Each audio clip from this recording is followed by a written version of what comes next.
महोदय, उस जमाने में रेलवे कर्मचारियों को भड़काकर के हड़ताल करना और फलस्वरूप एक ऐसी व्यवस्था पैदा करना जिसके कारण बंगाल के पीड़ित लोगों की सहायता न की जा सकी उचित कार्य था। लेकिन यह कार्य मेरे घर के भाइयों ने किया था। मेरा कहना है कि केवल उपदेश से काम नहीं चलता है।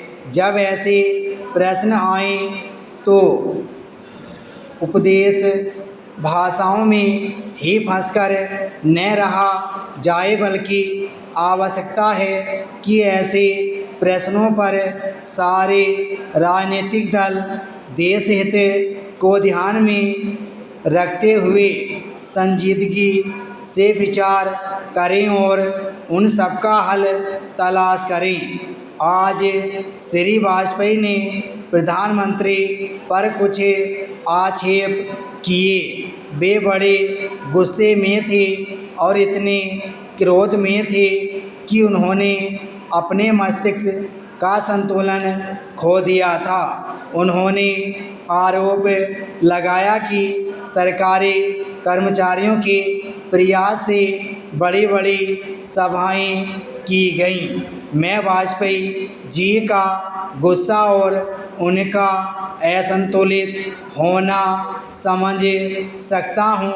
उन्होंने यह भी कहा कि प्रधानमंत्री जी ने इन चुनावों के बीच अपने भाषणों में जनमानस को ऊपर उठाने की कोशिश नहीं की, मूलभूत प्रश्नों को देश के सामने रखने की कोशिश नहीं की और आज जो राष्ट्रीय दिक्कतें और परेशानियां हैं उन पर जनता को शिक्षित करने की कोशिश नहीं की। प्रधानमंत्री ने अपने चुनाव भाषणों में देश के अंदर जो शक्तियां राष्ट्रीय एकता को भंग कर रही हैं, धर्म के नाम पर, जाति के नाम पर, भाषा के नाम पर या क्षेत्रता के नाम पर संकीर्णता की भावना पैदा कर रही हैं, जनता को उनसे सजग किया।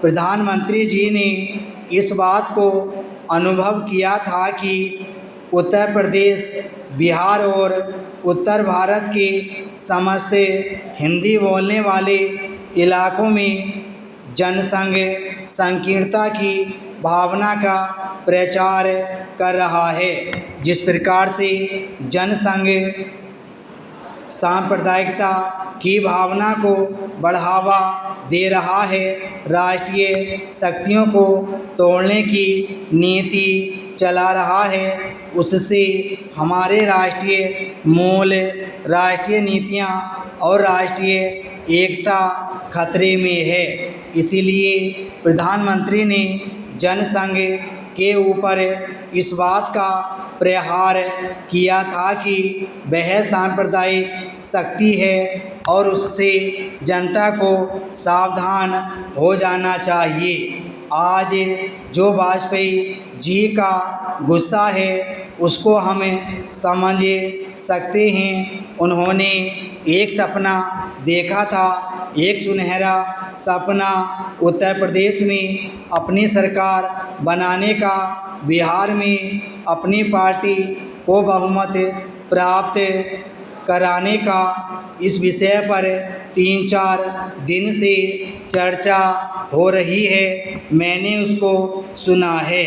इस या उस पक्ष के किसी भी माननीय सदस्य ने यह निवेदन नहीं किया है कि खाद और पंपिंग सेट के ऊपर जो कर लगाया गया है वह उचित है। विराम स्टॉप।